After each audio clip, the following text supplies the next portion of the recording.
Panembahan Senopati wafat.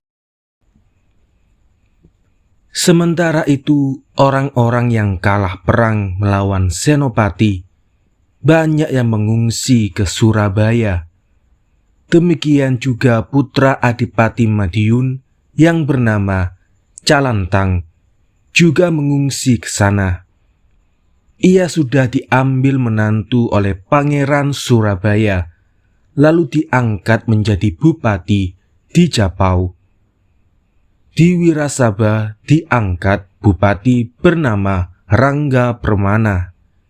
Di Kediri bupatinya bernama Pangeran Mas dan punya saudara 4. Pertama Senopati ing Kediri, 2 Saradipa, 3 Kentol Jejanggu, 4 Kartimasa. Sesudah Pangeran Mas meninggal, di sana diangkat bupati yang berasal dari Pangeran Surabaya bernama Ratu Jalu. Raden Senopati ing Kediri dan saudara-saudaranya sakit hatinya, lalu mengirim utusan untuk mengantarkan surat ke Mataram. Mereka bermaksud takluk dan mau mengabdi kepada Panembahan Senopati di Mataram. Utusan itu bernama Nayakarti. Surat sudah diserahkan kepada Panembahan Senopati dan dibaca. Sangat senang hatinya. Ia berkata kepada Wiramanggala, "Wiramanggala, datanglah ke Kediri dan jemputlah Senopati ing Kediri.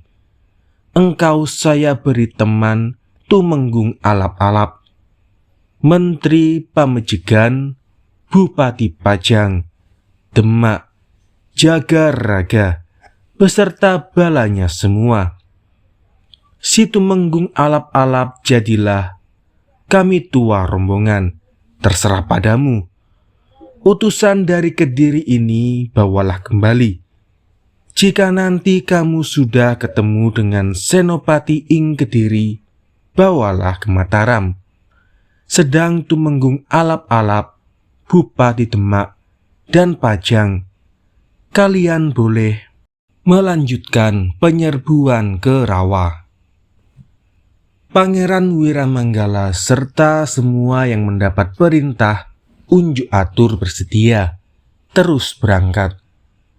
Sampai di Kediri, mesangrah di dusun Pakuncen sebelah barat Kediri. Bupati Kediri yang bernama Ratu Jalu rupanya juga sudah siap menyambut datangnya musuh. Ia telah menyiagakan bala prajurit dengan perlengkapan perangnya. Setelah malam hari, Senopati ing Kediri, para kerabat, anak dan istrinya kira-kira 200 orang datang untuk berkumpul dengan orang-orang Mataram.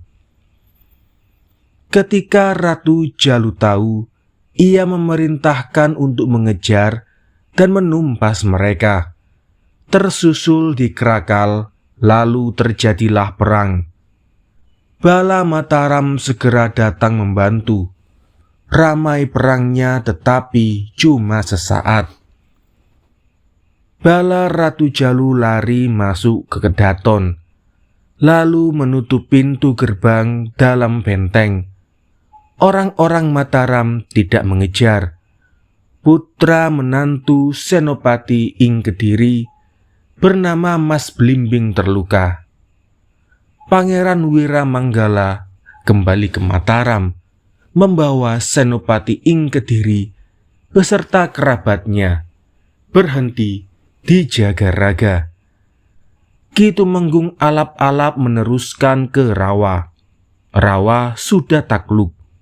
Istri-istri jadi boyongan. Raja Brana dan Raja Kaya jadi jarahan. Ki Tumenggung alap-alap berangkat ke Jagaraga. Setelah berkumpul dengan Pangeran Wiramanggala, lalu bersama dengan Senopati ing Kediri kembali ke Mataram. hasil jarahan dan boyongan. Demikian pula Ki Senopati beserta saudaranya diserahkan ke Panembahan Senopati. Senopati ing Kediri sendiri diganjar rumah dan pakaian yang indah-indah, juga semua saudaranya. Senopati ing Kediri diangkat sebagai putra sulung dan sangat disayang, diberi tanah dusun seluas 2000 karya. Kala itu Panembahan Senopati hendak membuat pagar bata kota. Bahan bangunan yang dipakai bata merah dan bata putih.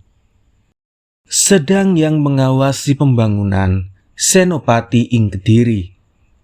Tidak lama kemudian jadilah benteng kota yang sangat bagus, diberi sengkalan tahun 1509. Panembahan berkata dengan Senopati Kediri, "Benteng itu tidak engkau beri lubang untuk menembak. Mengapa?" Jawab Senopati ing Kediri, "Bila ada musuh datang, biarlah saya hadapi di luar negara Mataram, jangan di sini." Senopati berkata lagi, "Saya pernah mendengar riwayat bahwa Mataram ini kelak akan rusak oleh orang-orang dari Bangwetan. Orang Mataram akan kalah perang. Sudah engkau dengar cerita itu?" Senopati ing Kediri menjawab, "Jika saya masih hidup, tidak mungkin itu terjadi, sebab saya bersedia menumpas orang-orang Bangwetan." Panembahan Senopati begitu senang hatinya. Para bupati Bangwetan mengadakan kesepakatan berkumpul di Madiun, berniat menggempur Mataram. Yang menjadi pembesarnya bernama Adipati Gending dan Adipati Pesagi. Mereka berangkat. Rombongan dibagi dua. Adipati Gending beserta prajuritnya lewat sebelah selatan Gunung Lawu. Masing-masing bagian sangat besar jumlahnya, prajurit dan senjatanya. Panembahan Senopati sudah diberitahu oleh mata-mata bahwa para bupati dari Bangwetan akan menggempur Mataram. Mendengar itu, Panembahan Senopati segera menyiapkan bala pasukannya. Para putra Sentana dan para bupati Mataram sudah siaga. Senopati ing Kediri mohon untuk menjadi panglima perang. Panembahan jangan berangkat sendiri. Panembahan sudah mengizinkan. Prajurit besar sudah berangkat dipimpin oleh Senopati Kediri. Setelah sampai di Taji, pasukan dibagi dua. Pangeran Purbaya dengan anak buahnya akan menyambut musuh dari utara. Senopati ing Kediri dari sebelah selatan menuju ke dusun Nganter. Lalu keduanya bersama berangkat. Setelah bertemu musuh, lalu terjadi perang ramai sekali. Bala prajurit Bangwetan banyak yang tewas. Dari Mataram cuma sedikit. Akhirnya Senopati bertemu dengan pamannya. Terjadi perang tanding. Kedua-duanya mati bersama. Para Sentana Mataram setelah melihat peristiwa itu, lalu mengamuk. Demikian pula orang Bangwetan. Setelah mengetahui Adipati Pesagi tewas, mereka juga mengamuk. Tetapi orang Bangwetan banyak yang mati. Prajurit morat-marit lari semua. Orang Mataram kembali ke Mataram membawa jenazah Ki Senopati. Namun sebelumnya sudah mengirim utusan memberitahu ke Panembahan bahwa Ki Senopati ing Kediri gugur. Panembahan sangat sedih. Ia memerintahkan agar jenazah dimakamkan di Desa Wedi. Bala Mataram sudah sampai di Mataram. Panembahan lalu memberi ganjaran semua bala prajuritnya yang menang perang.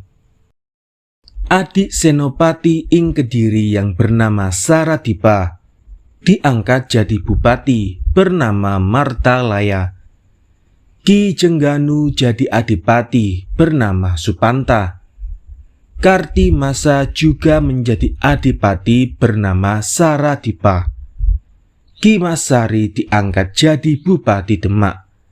Sedang yang lain-lain juga banyak yang diberi jabatan.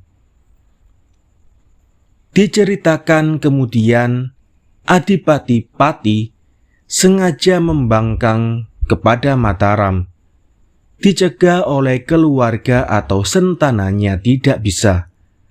Adipati mengirim utusan ke Mataram, minta kekuasaan atas semua tanah dusun di utara Gunung Kendeng, serta minta tombak dan gagangnya sebanyak 100 buah.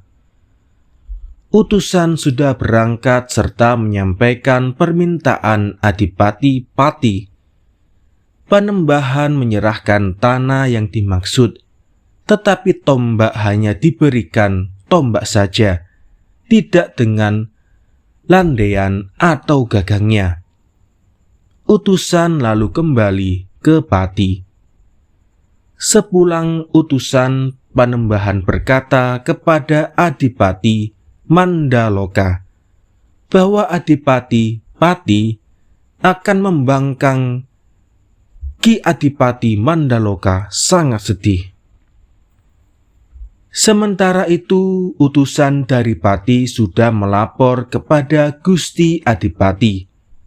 Adipati Pati lalu memerintahkan untuk merampas dan menguasai tanah dusun di sebelah utara Gunung Kendeng. Semua sudah menyerah, hanya negara Demak yang membangkang, menyambut perang bersiap siaga di dalam benteng.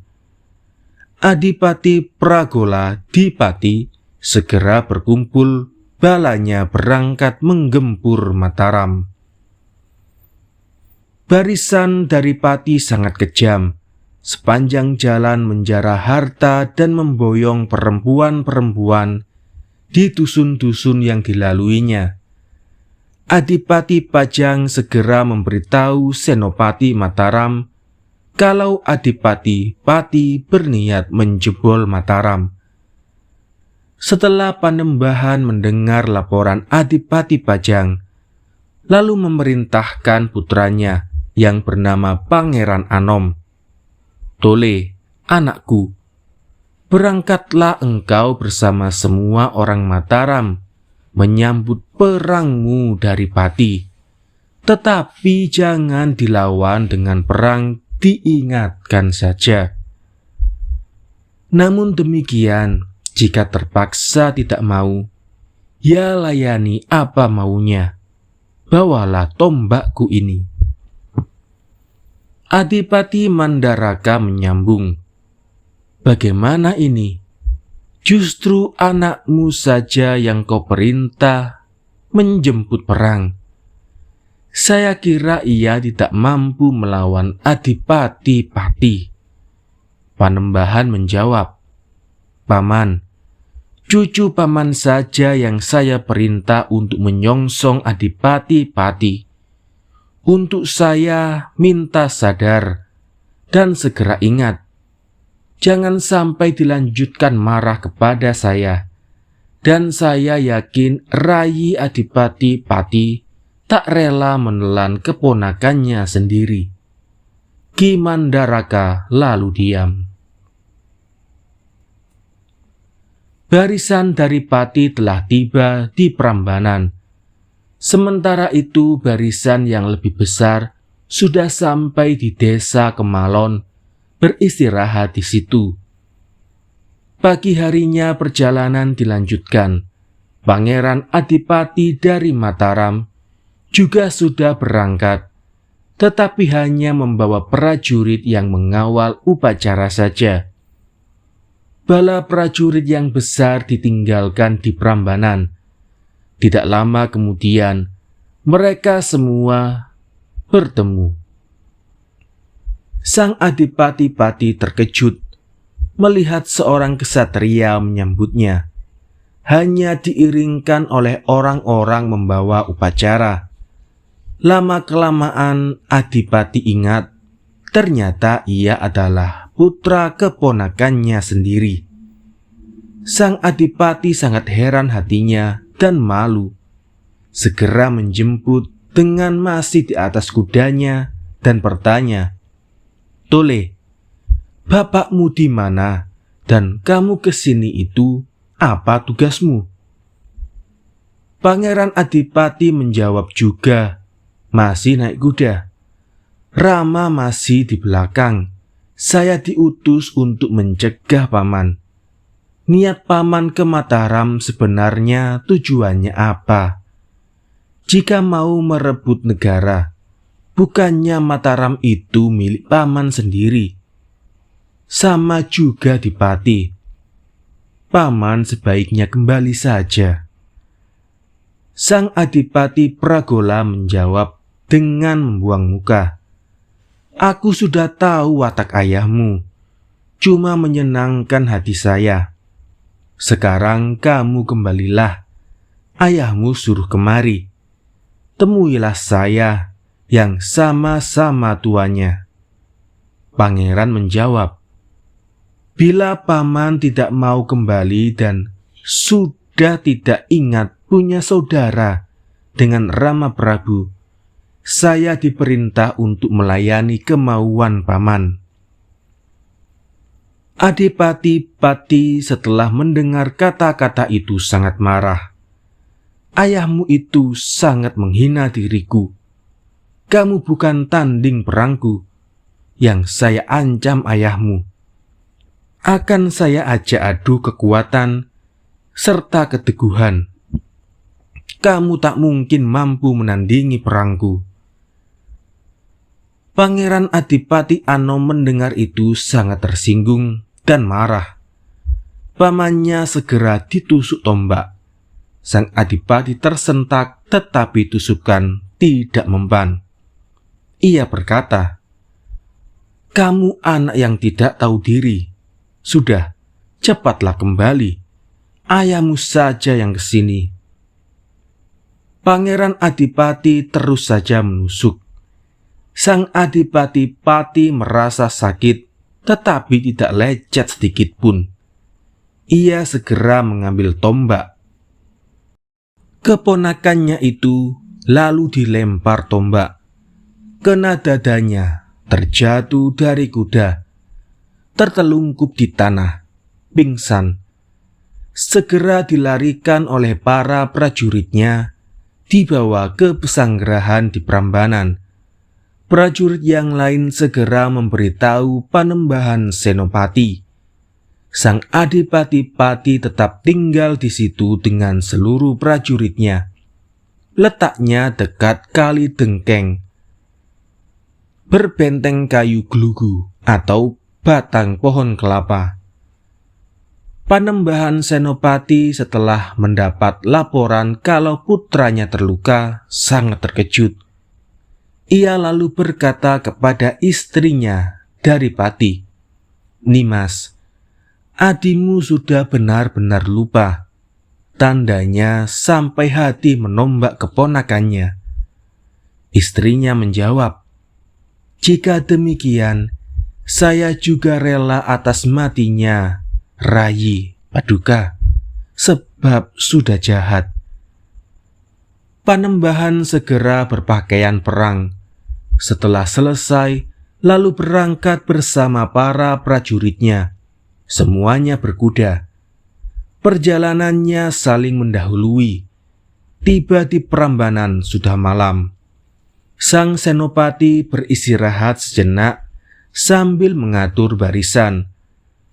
Setelah sudah siaga semua, berangkatlah mereka larut malam.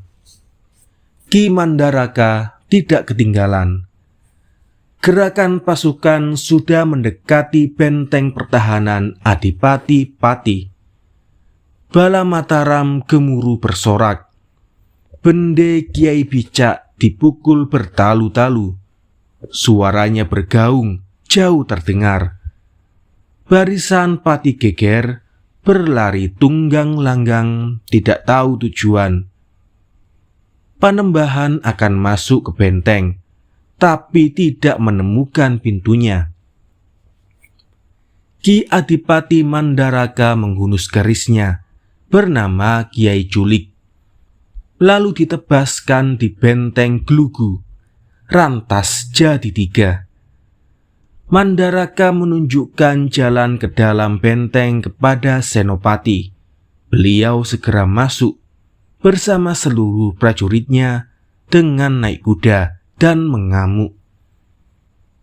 Bala dari Pati tidak sempat membalas. Akhirnya banyak yang mati. Sang Adipati dengan prajuritnya yang masih hidup dibiarkan lari, tetapi terhalang oleh Kali Dengkeng yang sedang banjir ladu.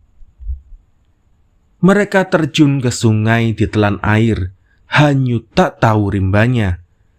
Sang Adipati berhasil menyelamatkan diri sampai di Pati. Panembahan Senopati melacak larinya. Sesampainya di Pati, Sang Adipati lalu minta bantuan kepada bupati di sekitarnya yang dekat-dekat. Mereka juga mau membantu dan berbaris di batas kota Pati. Panembahan Senopati datang kemudian, perang pun terjadi. Orang-orang Pati kalah lagi, banyak yang tewas. Sisanya lari terjun ke sungai yang sedang banjir. Sang Adipati Pati tidak diketahui mati atau hidupnya. Bala Mataram kemudian memboyong harta dan wanita. Jebolnya Pati ditandai tahun Sengkalan 1551. Sang Senopati pulang kembali ke Mataram bersama seluruh prajuritnya membawa kemenangan. Waktu itu, Panembahan Senopati Lestari selamat sejahtera. Meraja di negara Mataram. Negaranya sangat makmur, gemah ripah, tata tentrem, karta raharja. Ki Mandaraka unjuk atur kepada Sang Panembahan untuk menuntaskan serbuannya ke negara-negara Bangwetan yang belum mau tunduk. Jawabannya, "Paman, sekarang belum waktunya. Kelak anak cucu saya, merekalah yang menaklukkan orang-orang di Bangwetan serta seluruh tanah Jawa, menjadi raja tanpa tanding. Saya ini cuma babat-babat saja. Kelak, jika saya dipanggil ke hadapan Allah yang saya beri wewenang menjadi raja di Mataram, adalah anak saya, bernama Jolang. Meskipun masih muda, dialah yang menurunkan benih-benih raja di Mataram. Anak-anak saya yang lain yang tidak mengindahkan pesan saya ini, biarlah terkena kutukan dari Allah. Paman dan Adi Mangkubumi yang akan kami minta untuk melantik raja cucu Paman. Ki Adipati dan Mangkubumi siap melaksanakannya." Kala itu Panembahan Senopati menjadi raja sudah 3 tahun. Panembahan lalu sakit keras. Akhirnya mangkat. Dimakamkan di sebelah barat masjid diberi Sengkalan tahun 1552.